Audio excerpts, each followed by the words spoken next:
and deal with lapses and shortcomings that may have become evident during this period.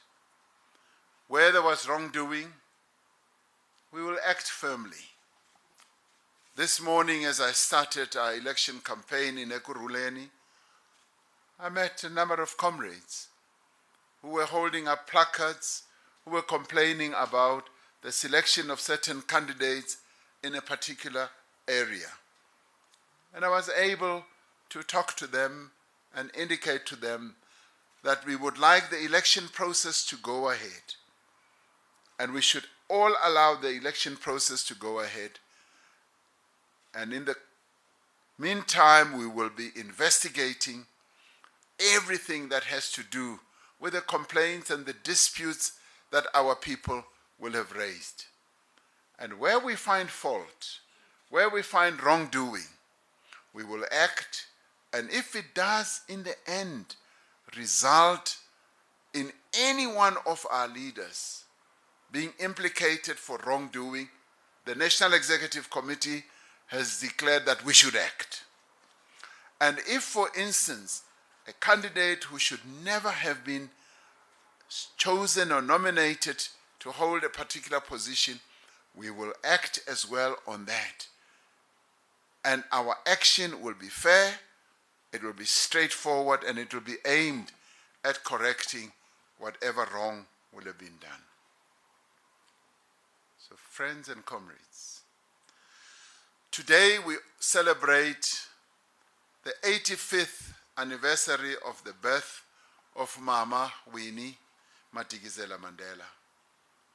Sit here to honor the principle of selfless service to which Mama Winnie Madikizela Mandela dedicated her entire life. The hopes and aspirations of people in communities across South Africa rest with these candidates that we have before us, as well as the thousands of others across the length and the breadth of our country. We all have high expectations of them. I especially have very high expectations of these candidates who are sitting here, who are going to be presented to you all, and also to introduce themselves. I would like to hear whether they can speak. Through their example of hard work, discipline, and dedication, I envy you for where you are. I was just a mere 30 years old when I was chosen to lead mine workers. Much older people than me, who had worked on the mines for years and years and years. It was an honor and a privilege to serve the hundreds of thousands of mine workers in our country. And as I look at you today, it just rekindles that spirit that I felt. Pay due respect to them, because they come first and you come last. Never ever think that you come first. Never ever think that you are better than they are. And never ever think that you are better educated than they are. They are much more educated. I'm going to tell you what we have done in the past and where we've come short and where you must tell us we need to go. And of course, when we launch our manifesto tomorrow, it is a manifesto that has been drafted through the participation of our people, and our people are telling us exactly what they want to see. Would like you to tell our people that you will work with them, and you will work with them to find lasting solutions to the problems that they may have.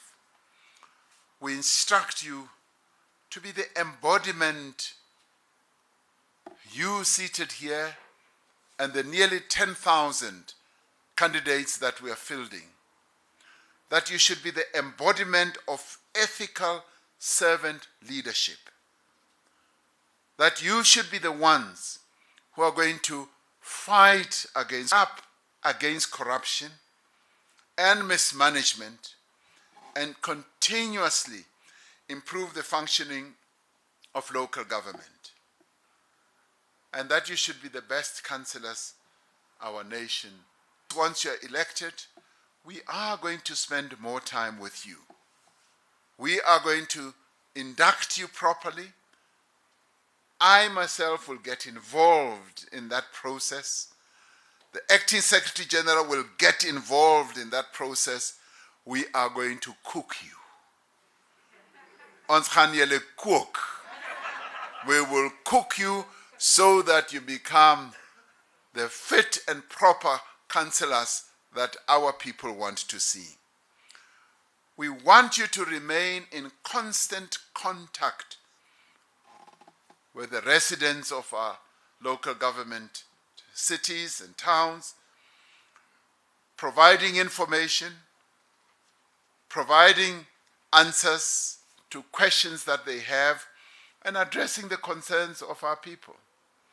As part of the renewal of our movement and to strengthen local government leadership due process, we will expect them to build strong municipalities that involve and serve all the residents in our country. We have just over a month left before we must all go out and cast our votes. And we call on the voters of our country to engage the candidates that we are going to field about the ANC Manifesto and their plans, the candidates' plans to improve our people's lives. I spent the better candidates, and I am confident that these candidates are really going to deliver a much improved, much better local government structures throughout the country. And our hopes are also pinned on this crop of 25% who are young people that we have deployed. And it's a real joy to even have a convener of our National Youth Task Team of the ANC Youth League here today. And she felt that she needed to come and check on us and to see whether we are fielding you correctly. So she's here today to make sure that it happens well. Business unusual, straight to the point, no ambiguity, clear direction. When the noise from the weekend has died down, reality starts to sink. And that reality will be announced by the president tomorrow about the direction this country will take in local government in the next 5 years. Thank you, Mr. President. Without any waste of time, Mr. President, would like to call Celeste King to come forward.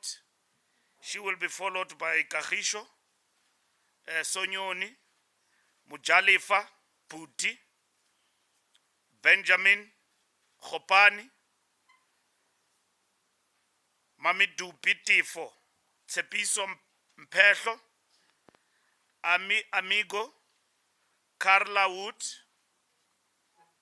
Fiona Abrams, Sbongile Makushe, Ben Makola, Maripe Mangena, Skumbuzo Mabaso, Christian Custance, Victoria De Pierre, Sheila Mabale Huma will be the last.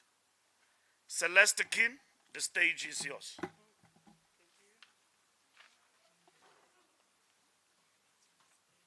Good evening, fellow South Africans. My name is Celeste King. I'm coming from KZN, all the way from a community called Wentworth. I'm the incoming councillor, ward councillor for my Ward 68. I am 33 years of old. While young, both youth and female, I'm also a young entrepreneur. I run